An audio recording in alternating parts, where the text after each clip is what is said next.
만민들아 우리 하나님을 송축하며 그의 찬양 소리를 들리게 할지어다. 그는 우리 영혼을 살려두시고 우리의 실족함을 허락하지 아니하시는 주시로다. 하나님을 찬송하리로다. 그가 내 기도를 물리치지 아니하시고 그의 인자하심을 내게서 거두지 아니하셨도다. 아멘. 한 주간도 평안하셨습니까? 하나님께 예배드리기 위해 함께하는 모든 분들에게 주님의 은혜가 임하시기를 바랍니다. 오늘은 성령 강림 후 16번째 주일이며 삼회교회 창립 14주년 감사 예배를 드리는 주일입니다. 지난 14년 동안 삼회교회를 인도해 주신 하나님께 감사와 찬송을 올려드립니다. 코로나19로 인해 온 교우님들이 함께 모이지 못해 각자 처소에서 온라인상으로 드리는 감사 예배이지만 이 시간 주님께서 특별히 함께 하심을 믿습니다. 이제 삼회교회에 베풀어 주신 주님의 크신 은총을 기억하시면서 우리의 몸과 마음을 모아 창립 14주년 감사 예배를 드리겠습니다. 다 같이 찬송가 64장 기뻐하며 경배하세, 찬송가 64장 기뻐하며 경배하세 부르시겠습니다.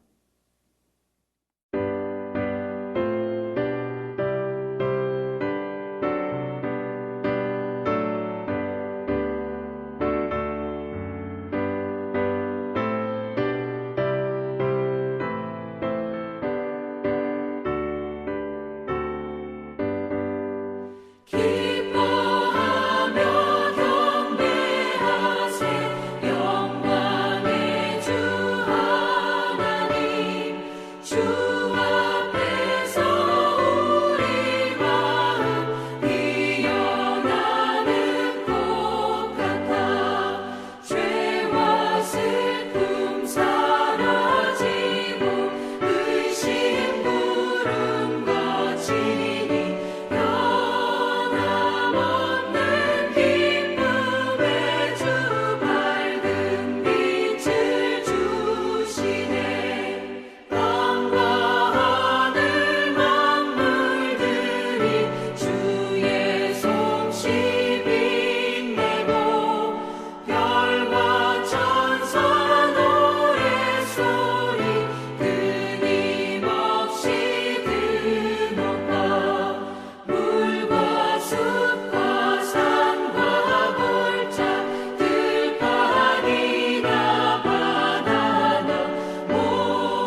교동문 47번 시편 105편, 교동문 47번 시편 105편을 교독하시겠습니다. 여호와께 감사하고 그의 이름을 불러 아뢰며 그가 하는 일을 만민 중에 알게 할지어다.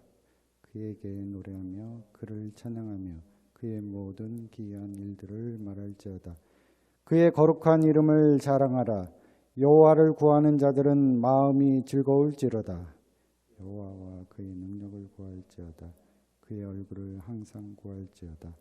그의 종 아브라함의 후손 곧 택하신 야곱의 자손 너희는 그가 행하신 기적과 그의 이적과 그의 입의 판단을 기억할지어다. 그는 여호와 우리 하나님이시라. 그의 판단이 온 땅에 있도다. 그는 그의 언약 곧 천대에 걸쳐 명령하신 말씀을 영원히 기억하셨으니 아브라함과 맺은 언약이고 이삭에게 하신 맹세이며 야곱에게 세우신 율례 곧 이스라엘에게 하신 영원한 언약이라.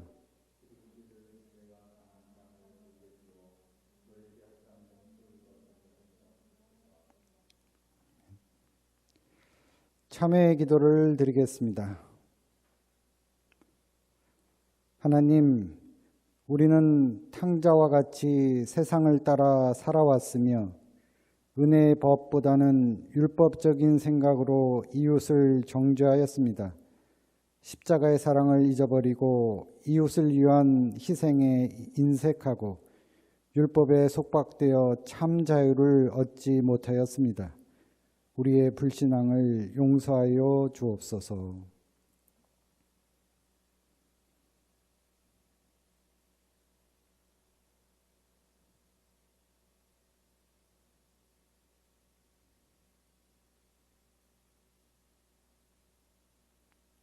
전능하신 하나님께서 우리를 불쌍히 여기시어 우리 주 예수 그리스도를 통하여 모든 죄를 용서하시고 성령을 통하여 선하게 살 힘을 주십니다.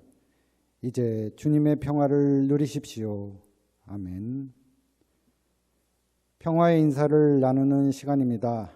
이 시간 주위에 계신 분들과 또 저와 함께 주님의 평화가 임하시기를 바랍니다 라고 평화의 인사를 나누겠습니다. 주님의 평화가 임하시기를 바랍니다. 주님의 평화가 임하시기를 바랍니다. 주님의 평화가 임하시기를 바랍니다. 다 같이 사도신경으로 신앙 고백을 하겠습니다. 전능하사 천지를 만드신 하나님 아버지를 내가 믿사오며 그 외아들 우리 주 예수 그리스도를 믿사오니 이는 성령으로 잉태하사 동정녀 마리아에게 나시고 본디오 빌라도에게 고난을 받으사 십자가에 못 박혀 죽으시고 장사한 지 사흘 만에 죽은 자 가운데서 다시 살아나시며 하늘에 오르사 전능하신 하나님 우편에 앉아 계시다가 저리로서 산자와 죽은 자를 심판하러 오시리라.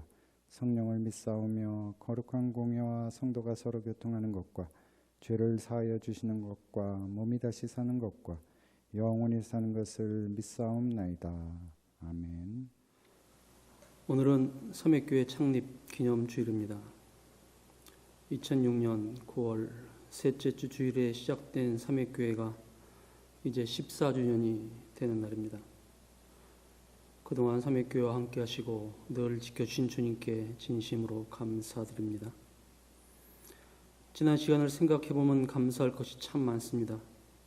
이 좋은 동산에서 아름다운 교우들과 함께 예배를 드리고 교제하면서 많은 시간들을 보냈습니다.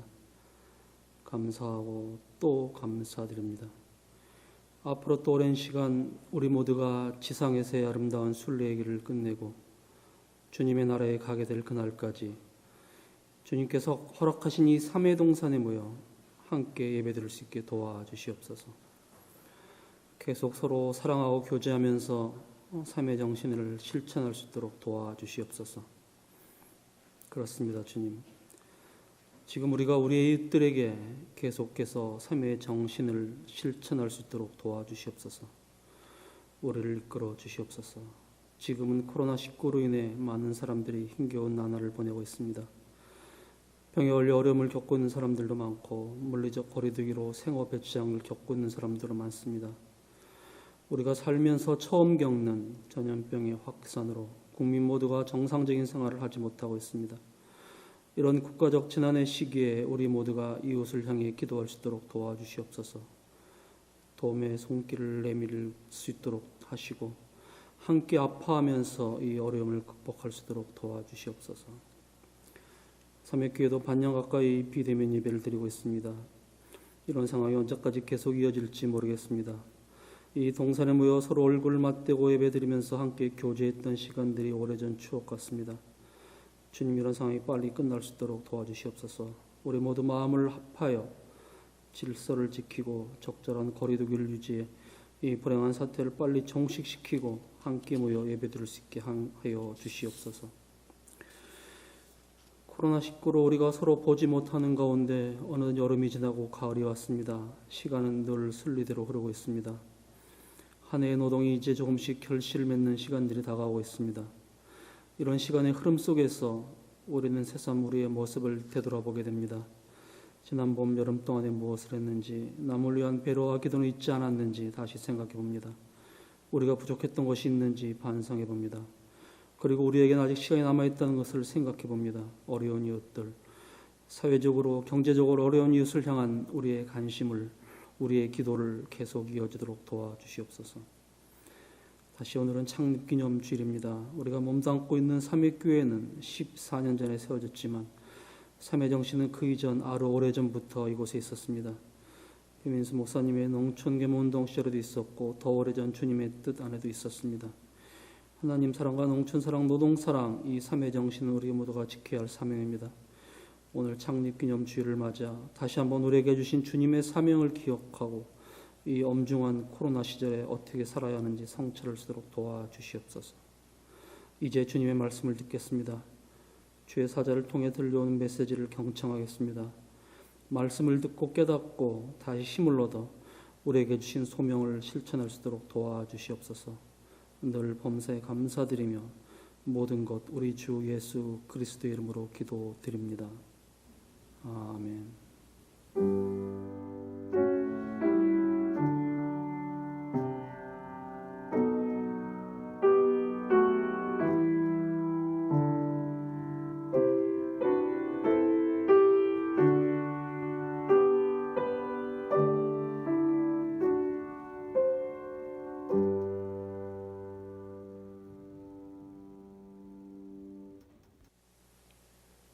오늘 우리에게 주시는 하나님의 말씀입니다.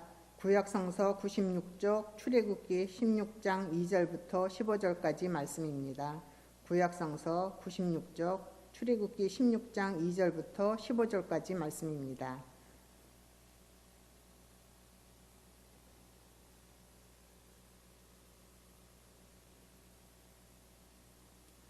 이스라엘 자손의 온 회중이 그 광야에서 모세와 아론을 원망하였다.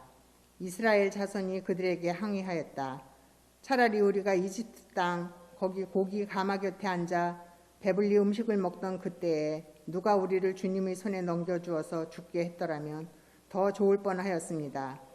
그런데 당신들은 지금 우리를 이 광야로 끌고 나와서 이 모든 회중을 다 굶어 죽게 하고 있습니다. 주님께서 모세에게 말씀하셨다.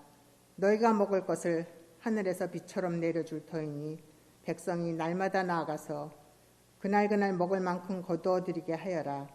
이렇게 하여 그들이 나의 지시를 따르는지 따르지 않는지 시험하여 보겠다. 매주 엿새날에는 거둬들인 것으로 먹거리를 준비하다 보면 날마다 거두던 것이 2배가 될 것이다. 모세와 아론이 모든 이스라엘 자손에게 말하였다. 저녁이 되면 당신들은 이집트 땅에서 당신들을 이끌어내신 분이 주님이시라는 것을 알게 될 것입니다. 당신들이 우리를 보고 원망한 것이 아니라 주님을 원망하였습니다. 주님께서 당신들이 주님을 원망하는 소리를 들으셨습니다. 이제 아침이 되면 당신들이 주님의 영광을 보게 될 것입니다. 우리가 무엇이라고 당신들이 우리를 보고 원망하십니까? 또 모세가 말하였다. 주님께서 저녁에는 당신들에게 먹을 고기를 주시고 아침에는 배불리 먹을 빵을 주실 것입니다. 주님께서는 당신들이 주님을 원망하는 소리를 들으셨습니다. 당신들이 하는 원망은 우리에게 하는 것이 아니라 주님께 하는 것입니다. 모세가 아론에게 말하였다. 주님께서 이스라엘 자손이 원망하는 소리를 들으셨으니 이스라엘 자손의 온 회중에게 주님 앞으로 가까이 나아오라고 일러 주십시오. 아론이 이스라엘 자손의 온 회중에게 말할 때 그들이 광야를 바라보니 주님의 영광이 구름 속에 나타났다. 주님께서 모세에게 말씀하셨다. 나는 이스라엘 자손이 원망하는 소리를 들었다. 너는 그들에게 너희가 저녁이 되면 고기를 먹고 아침에는 빵을 배불리 먹을 것이다. 그렇게 될 때에 너희는 나 주가 너희의 하나님임을 알게 될 것이다 하고 말하여라. 그날 저녁에 메추라기가 날아와서 진친 곳을 뒤덮었고 다음날 아침에는 진친 곳 둘레에 안개가 자욱하였다. 안개가 걷히고 나니 이럴 수가 광야 지면에 마치 땅이 서리처럼 보이는 가는 씨라기 같은 것이 덮여 있는 것이 아닌가. 이스라엘 자손이 그것을 보고 그것이 무엇인지 몰라서 서로 이게 무엇이냐 하고 물었다. 모세가 그들에게 말하였다. 이것은 주님께서 당신들에게 먹으라고 주신 양식입니다.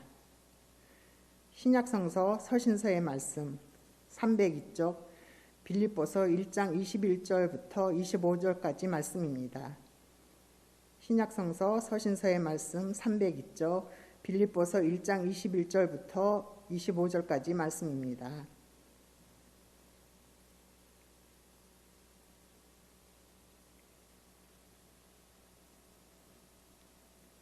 나에게는 사는 것이 그리스도이시니 죽는 것도 유익합니다. 그러나 육신을 입고 살아가는 것이 나에게 보람된 일이면 내가 어느 쪽을 택해야 할지 모르겠습니다. 나는 이 둘 사이에 끼어 있습니다. 내가 원하는 것은 세상을 떠나서 그리스도와 함께 있는 것입니다. 그것이 훨씬 더 나으나 내가 육신으로 남아있는 것이 여러분에게는 더 필요한 것입니다. 나는 이렇게 확신하기 때문에 여러분의 발전과 믿음의 기쁨을 더하기 위하여 여러분 모두와 함께 머물러 있어야 할 것으로 압니다. 이는 우리에게 주시는 하나님의 말씀입니다.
오늘 우리에게 주시는 복음서의 말씀은 신약성서 31쪽, 마태복음서 20장 1절에서 16절까지 말씀입니다. 신약성서 마태복음서 20장 1절에서 16절까지 말씀입니다.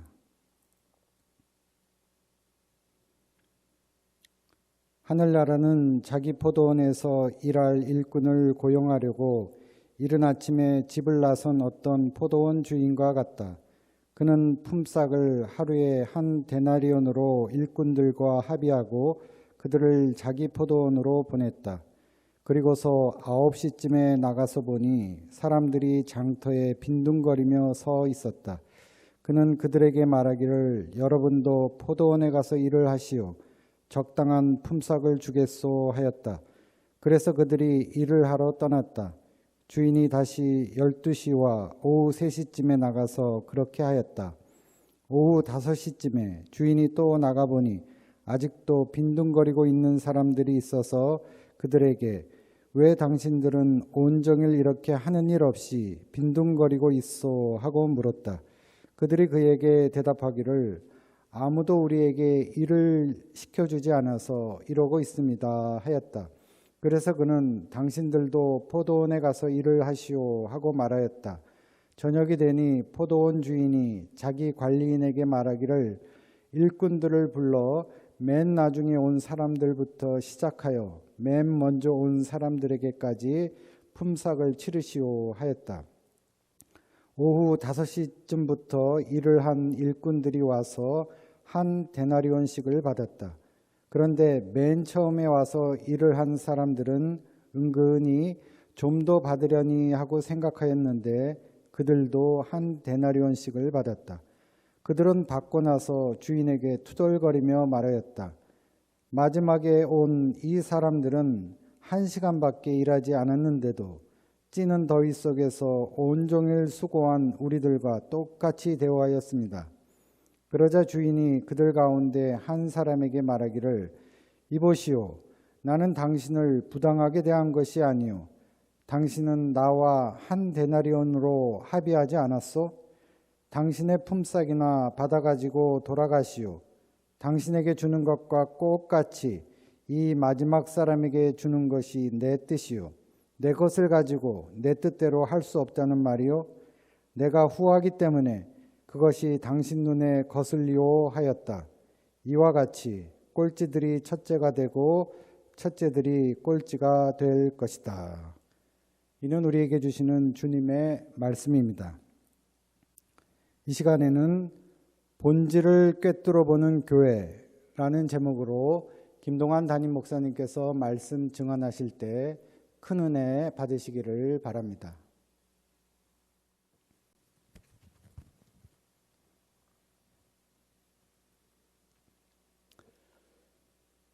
오늘은 삼회교회 창립 14주년 기념 예배로 드리는 주일 예배입니다.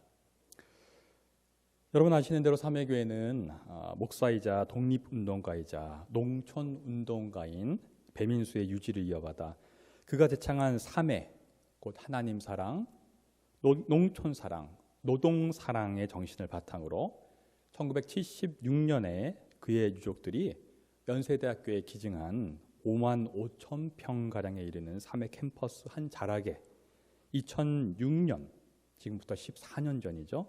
2006년 9월 17일에 연세대학교 부속기관으로 설립된 교파를 초월하여 모두에게 열려있는 건강하고 아름다운 교회입니다. 여러분, 제가 올해 3월에 삼회교회 담임으로 부임하면서 저희 교회 홈페이지에 나름대로의 삼회교회를 좀 정의 내리고 소개하는 그런 좀 목회관을 담은 그런 소개 글을 올렸는데 혹시 보셨는지요? 제 그 소개 글을 보면 이렇게 나와 있습니다.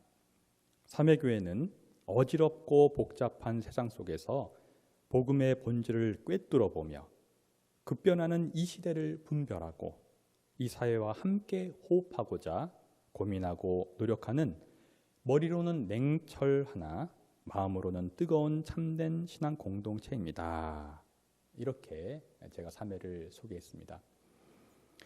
이 문구 속에서 제가 오늘 특별히 말하고자 하는 바는 그 문구 속에 있는 또 오늘의 설교 제목이기도 한 복음의 본질을 꿰뚫어 보는 교회입니다.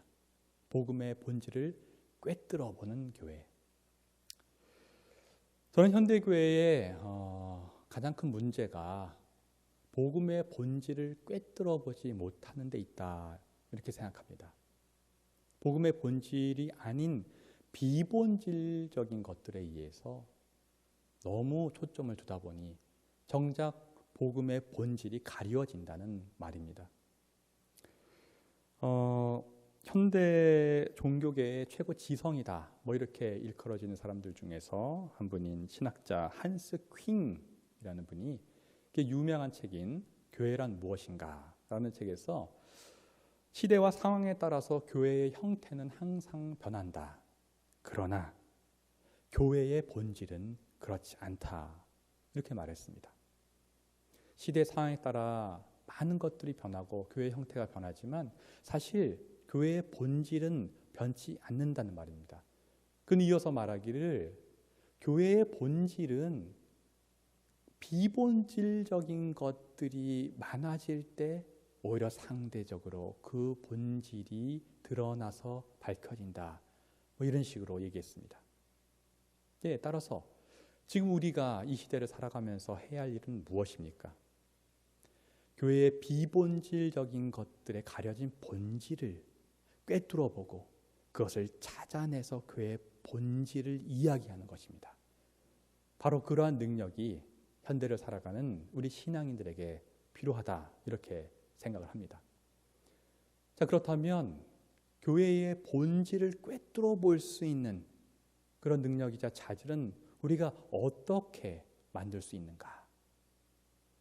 바로 기독교의 핵심이 되는 성경을 바라볼 때 성경 말씀의 본질을 꿰뚫어 보는 그러한 훈련을 하는 것이 그 출발점이 돼야 된다, 이렇게 말할 수 있겠습니다. 자, 이런 점에서 오늘 함께 읽으신 출애굽기 16장의 이 이야기의 본질은 무엇입니까? 오늘 읽으신 출애굽기 16장의 이야기는 그 유명한 만나와 메추라기 이야기입니다. 그 내용은 아까 읽으신 대로 이와 같습니다. 이스라엘 민족이 출애굽으로부터 탈출을 하여서 모세를 앞장서서 다 이집트를 탈출하면서 그 뒤에 이제 광야에 쫙 나갔습니다. 해방의 기쁨으로 너무나 기뻤습니다. 그런데 그 시간이 길어지자 광야 속에서 먹을 것이 떨어졌습니다. 그랬더니 그 해방의 기쁨을 싹 잊고는 이스라엘 민족이 원망하기 시작합니다. 우리를 왜 이렇게 끌어내가지고 먹을 것이 없어 굶어 죽게 만드느냐. 이럴 바에는 옛날에 이집트 밑에 그 압자에 물론 노예로 종살이로 있었지만 그래도 그때는 배불리 먹을 것이 있었다. 지금 굶어 죽게 되었으니 이게 무엇이냐, 이렇게 원망을 합니다. 이 원망을 듣고 이제 모세가 이 원망은 나한테 하는 것이 아니라 하나님께 여러분들이 하는 것입니다, 막 이렇게 얘기하는데, 자, 결국은 하나님께서 그 원망의 소리를 들으시고 바로 신기한 복을 주시는데 그 복이 우리가 아는 하늘에서 내려온 만나 그리고 메추라기, 이거를 내려주시죠. 그래서 그것을 다 먹게 되어서 다시 식량에 어려움이 없게 되었다. 이러한 만나와 메추라기의 이야기입니다. 자, 이 이야기에서 복음의 본질, 이 이야기의 본질적인 내용은 무엇입니까? 흔히들 이 이야기를 말할 때 그 화두가 되는 단어가 있다면 원망이다, 뭐 이렇게 얘기합니다. 맞는 말씀입니다. 그러면서 우리가 이 이스라엘 민족처럼 살아가면서 하나님께서 좋게 해줄 때는 감사하다가 좀 어려움이 닥치면 금방 원망하게 된다. 그러니까 우리가 좋을 때는 나쁠 때나 원망하지 않고 항상 감사하면서 살아야 된다, 뭐 이렇게 얘기합니다. 자, 맞는 말씀입니다. 그런데요, 이게 진짜 이 이야기의 본질적인 내용이 맞습니까? 저는 그렇지 않다고 생각합니다. 본질적인 내용에 가까이 가다가 뭔가 2% 부족한 듯합니다. 그럼 이 이야기를 통해서 나타나고 싶은 하나님의 뜻, 그 본질이 무엇인가입니다. 여러분 무엇이라고 생각하십니까? 그 본질은 바로 오늘 읽으신 출애굽기 16장 12절에 하나님의 말씀으로 나타납니다. 하나님께서 말씀하십니다. 나는 이스라엘 자손이 원망하는 소리를 들었다. 너는 그들에게 너희가 저녁이 되면 고기를 먹고 아침에는 빵을 배불리 먹을 것이다. 그렇게 될 때에 너희는 나 주가 너희의 하나님임을 알게 될 것이다 하고 말하여라. 자, 이 이야기의 본질, 하나님의 진정한 뜻은 무엇이었습니까? 바로 끝부분. 나 주가 너희의 하나님을 알게 될 것이다.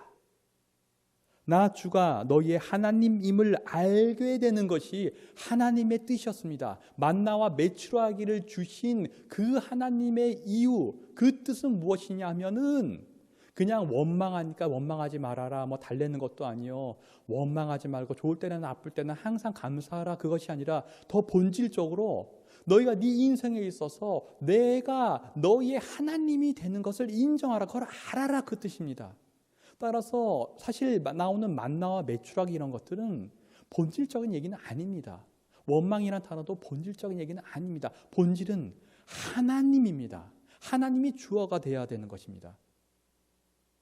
그런데 그 본질을 깨닫지 못하니 결국 만나와 메추라기가 화두가 되고, 원망하냐 안 하냐가 화두가 되고, 내가 감사하냐 내가 감사하지 않느냐가 화두가 됩니다. 본질이 그렇다면 이 이야기의 주어는 내가 아니라 하나님입니다. 하나님을 나의 하나님 되게 하는 것, 그것을 알게 하고 싶었던 것이 바로 하나님의 뜻이요, 이 이야기의 본질적인 내용인 것입니다. 자, 만약에 우리가 주어가 내가 돼가지고 내가 원망하지 않아야 돼, 그래, 이것이 주는 교훈은 정말로 언제나 좋을 때나 나쁠 때나 감사하고 살아야 돼, 우리가 이렇게 좀 비본질적인 생각으로 뭔가 노력을 한다고 생각해 봅시다. 과연 그것이 해결이 될까요? 내가 원망하지 않으려고 열심히 노력한다고 정말 원망하지 않게 됩니까? 우리는 실패하기 일쑤입니다. 내가 좋을 때나 나쁠 때나 감사해야 된다고 내가 주어가 돼서 노력한다고 여러분 진짜 감사가 됩니까? 역시 실패하기 쉽습니다. 왜냐하면 그것이 본질이 아니었기 때문입니다.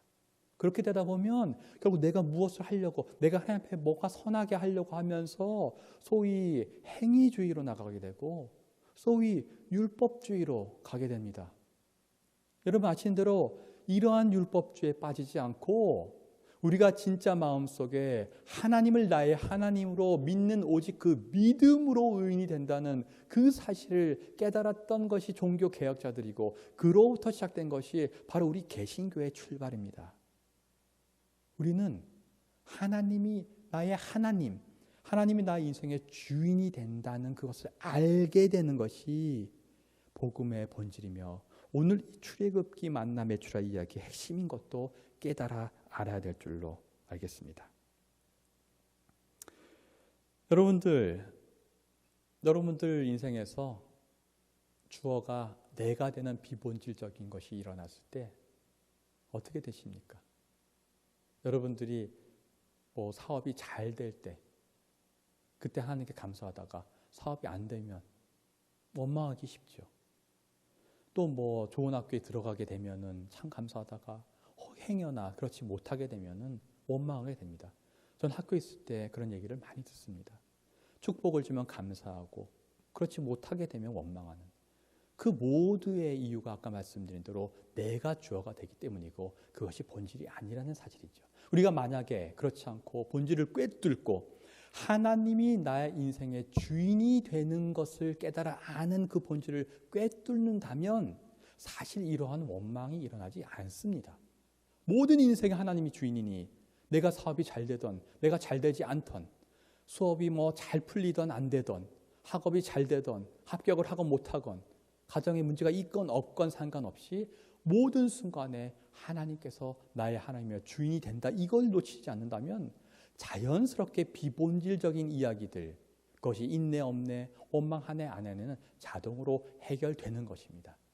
따라서 우리는 복음의 핵심이자 본질을 이렇게 깨달아 알아야 됩니다. 자, 오늘 역시 두 번째 이야기에서 마태복음 20장에 그 하늘나라의 비유는 또 어떻습니까? 여러분, 이 이야기의 본질은 무엇입니까? 이야기는 뭐 이렇게 아시는 대로 예수님께서 하늘나라를 비유로 말씀하십니다. 하늘나라는 마치 포도원의 주인이 장터에 나가서 일꾼들을 찾아서 부르는 것과 같다.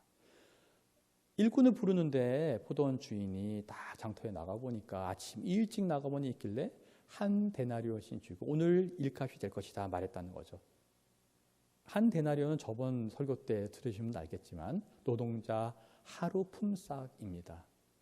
자, 그런데 일꾼이 모자라니까 주인이 또 나가가지고 9시쯤 가니까 또 사람들이 있어서 데리고 왔습니다.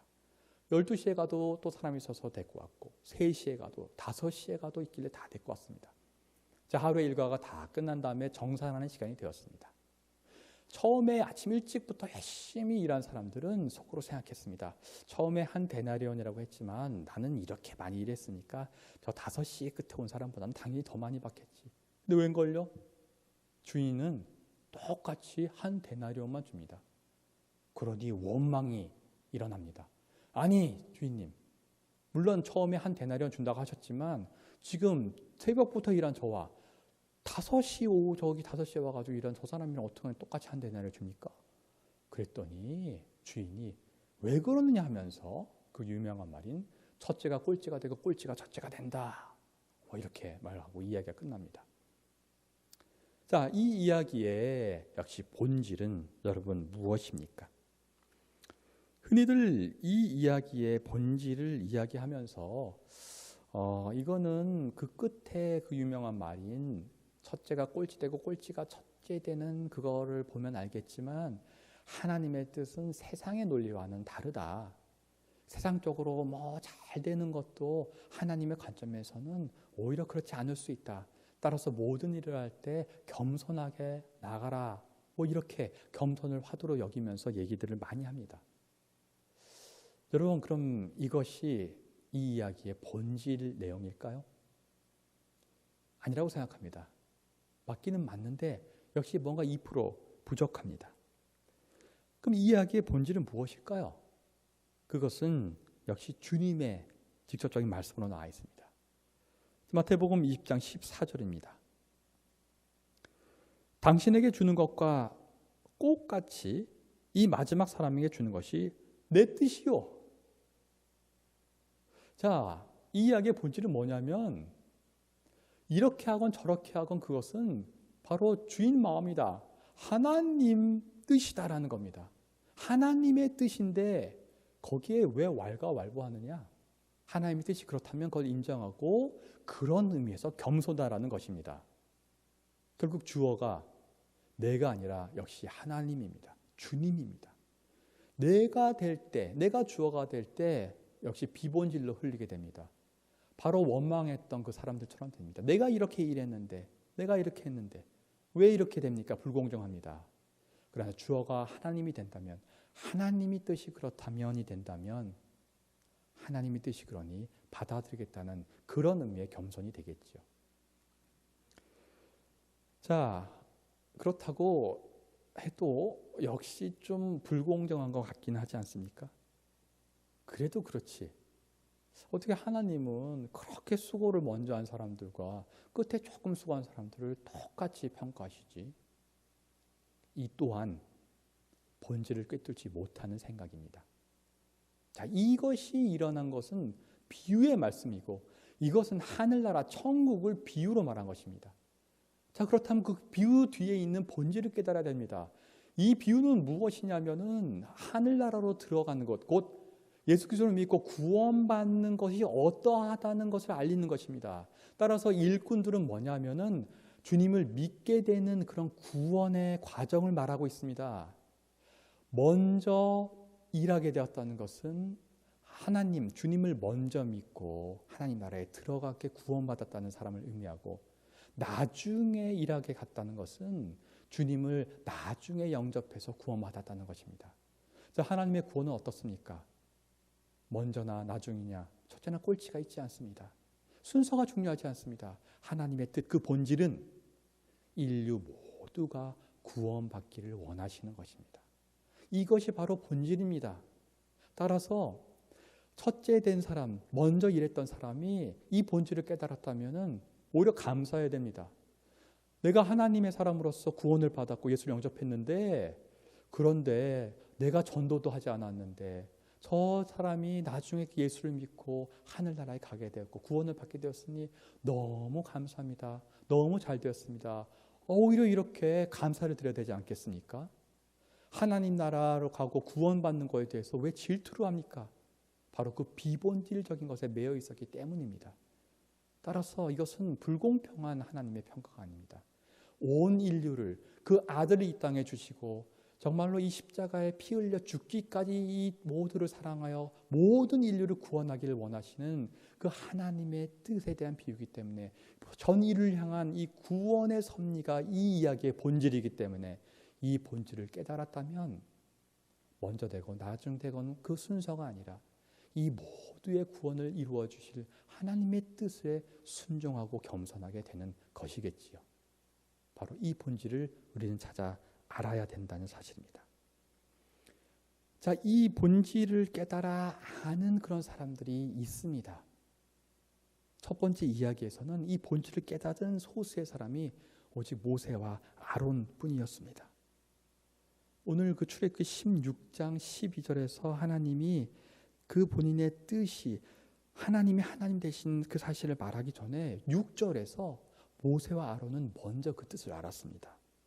저녁이 되면 당신들은 이집트 땅에서 당신들을 이끌어내신 분이 주님이라는 사실을 알게 될 것입니다. 미리 척하면 척하고 알았던 것이죠.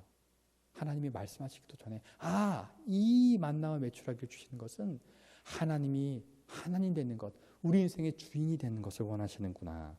이 사실을 깨달았던 것입니다. 신약 성서에서 이러한 뜻을 알았던 사람이 있다면 그는 바로 사도 바울입니다. 사도 바울은 이 인생의 주인이 하나님이라는 사실, 하나님이 그 인생의 하나님 되셨기 때문에 그것을 깨달아 알고 본질을 꿰뚫었기 때문에 이런 놀라운 파격적인 이야기를 합니다. 빌립보서 1장 21절입니다. 그러나 육신을 입고 살아가는 것이 나에게 보람된 일이면 내가 어느 쪽을 택해야 할지 모르겠습니다. 나는 이 둘 사이에 끼어 있습니다. 내가 원하는 것은 세상을 떠나서 그리스도와 함께 있는 것입니다. 사도 바울이 원하는 것은 세상을 떠나서 그리스도와 함께 있는 것입니다. 꼭 이 세상을 떠나 죽고 싶다는 것입니다. 그래서 그 전에 이렇게 말했던 것입니다. 나에게는 사는 것이 그리스도이시니 죽는 것도 유익합니다. 너무 파격이죠. 하나님과 함께 하나님이 나의 주인이 되는 것은 결국 이 세상을 떠나서 하나님과 연합하면 되는 것이니 나는 더 이상 살고 싶지 않습니다. 이 세상 속에 연연하고 싶지 않습니다는 뜻입니다. 그런데 사는 이유는 하나님이 소명을 줬기 때문에 다른 사람들을 구원하는 그러한 일을 하기 위해서 나는 그냥 남아있겠습니다. 그러나 사실은 당장이라도 세상을 떠나 하나님을 만나고 싶습니다. 이런 고백입니다. 여러분 어떻게 생각하십니까? 우리가 사도 바울처럼 이렇게 항상 본질을 꿰뚫지는 못하더라도 인생에 어떤 심각한 일이 생길 때 선택의 기로에 있을 때만큼은 비본질이 아닌 본질을 파악하고 본질에 맞는 본질을 꿰뚫는 선택을 할 수 있어야 할 것입니다. 이 일을 하는 것이, 이러한 선택을 하는 것이 하나님을 민조로서 하나님의 인생의 주인으로 믿는 자로서 할 그러한 선택이고 일인가? 이 일을 하는 주체가 내가 아니라 하나님 되는 것이 맞는가? 이런 기준으로 어떤 일에 임하든 어떤 문제에 임하든 선택하고 판단하고 해결하시기를 바랍니다. 가정의 문제에서도 사업에서도 직장에서도 인간관계에서도 그리고 교회의 어떤 사안에 대해서도 내가 주체가 아니라 하나님이 주체가 되는, 내가 아니라 하나님의 뜻을 구하는 그런 본질적인 생각, 내 인생의 주인이 내가 아니라 하나님 되는, 하나님이 나의 인생이 되고 하나님이 하나님 되는 본질을 꿰뚫는 신앙을 가지시고 그것을 2주 이슈마다 적용하시기를 바랍니다. 그러한 본질을 꿰뚫는 신앙인 되시기를 바랍니다. 그리고 이처럼 본질을 꿰뚫는 우리 삼위교회가 창립 14주년을 맞는 교회가 되기를 주님의 이름으로 축원합니다. 다 함께 묵상기도 드리시겠습니다.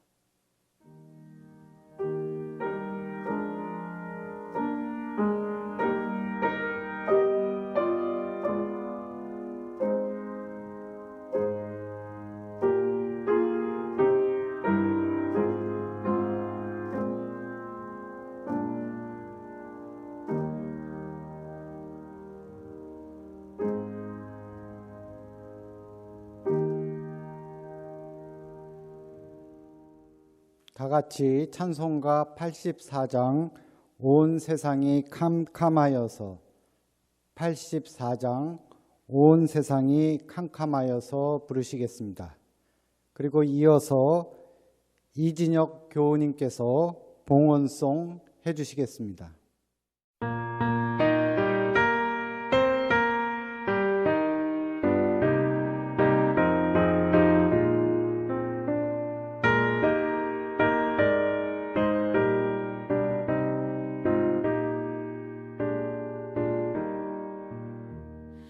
세상이 캄캄하여서 참 빛이 없었더니 그 빛나는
하나님, 오늘 또 온라인으로 특별히 삼위교회 창립 14주년 감사 예배를 드릴 수 있도록 모든 시간과 여건을 허락하여 주심을 진심으로 감사합니다.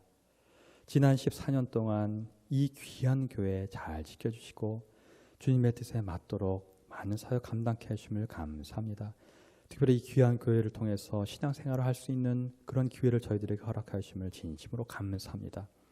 오래전에 배미수 목사님의 그 귀한 뜻을 받들어서 이 삼회 캠퍼스에 삼회 교회가 또 설립이 되었고, 정말로 이 땅에 복음의 빛을 발하기 위해서 본질을 꿰뚫는 교회가 되기를 원하오니 그런 교회 될 수 있도록 도와주옵소서. 우리가 살아가면서 비본질적인 것에 쌓여서 복음의 본질을 꿰뚫지 못하는 경우가 많이 있사오니 용서하여 주옵소서. 하나님께서는 분명히 그 외동 아들을 이 땅에 주시고 온 인류가 구원받는 것을 분명하게 보여주셨는데, 우리는 그 본질에 잇대지 못하고 이 세상의 비본질 것인 것에 쌓여서 이 세상의 논리대로 살아온 것이 너무나 많음을 고백합니다. 우리가 이 교회를 세워 나가는 데 있어서 이제 그 비본질 것을 걷어내고 본질을 꿰뚫고 하나님의 뜻을 구함으로써 내가 아니라 하나님이 주어가 되고 내가 아니라 하나님이 내 인생의 주인이 되는 그런 하나님의 뜻을 분별할 수 있는 본질을 꿰뚫는 신앙이 될 수 있도록 도와주시고, 이 교회 그러한 교회 될 수 있도록 저희와 함께하여 주옵소서. 오늘 또 온라인으로 헌금을 드립니다. 11조로 감사로, 월정으로, 주정으로 특별히 창립 14주년 감사 헌금을 올려드리오니 하나님 기쁘게 흥명하여 주시옵소서. 모든 헌금이 하나님 나라의 확장을 위해서 잘 사용될 수 있도록 지켜주시고, 헌금과 함께 드린 우리의 마음 받아주시사 하늘의 큰 복을 내리어 주옵소서. 믿사옵고 감사드리오며 우리 주 예수 그리스도의 이름으로 기도하옵나이다. 아멘. 성도의 교제 시간입니다. 알리는 말씀을 드리겠습니다. 오늘 예배는 창립 14주년 감사 예배로 드리며 창립 특별 헌금을 봉헌합니다. 그동안 삼회교회를 인도해 주신 하나님께 감사드립니다. 창립 특별 찬양을 해주신 성가대와 봉헌송을 해주신 이진혁 교우님께 감사드립니다. 온라인으로 드리는 주일 예배는 시간을 지키시어 주일 오전 11시에 삼회교회 홈페이지에서 주일 예배 동영상을 클릭하셔서 다 함께 드리시기 바랍니다. 코로나19로 인해 교회 일정을 중지하고 있습니다. 이 어려운 사태가 속히 종식되도록 기도와 협력 부탁드립니다. 이 시간에도 코로나19의 종식을 위해서 함께 기도드리는 시간을 갖겠습니다.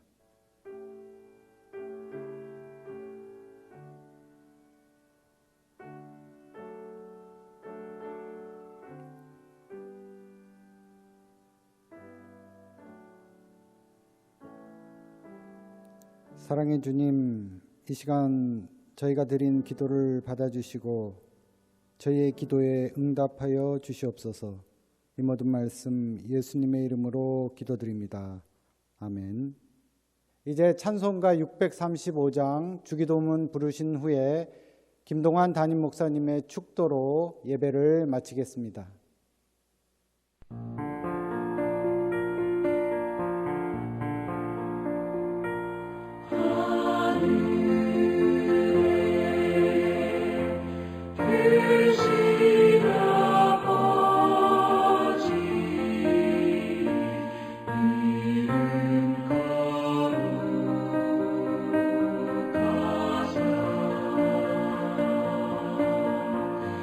주님 나라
지금은 우리 주 예수 그리스도의 은혜와 하나님의 놀라우신 사랑하심과 성령님의 인도 교통하심이 오늘 삼회교회 창립 14주년 기념 예배를 온라인으로 진정과 진정으로 함께 드리고 이 세상을 살아갈 때 비본질적인 세상 것에 휩싸이지 않고 오직 예수 그리스도 그분의 구원을 바라보며 하나님의 뜻을 구하며 하나님이 내 인생의 하나님이자 주인이 된다는 사실을 알고 고백하고 살아가기로 다짐하는 우리 모두 위에 지금부터 영원토록 함께 하시기를 간절히 축원하옵나이다. 아멘.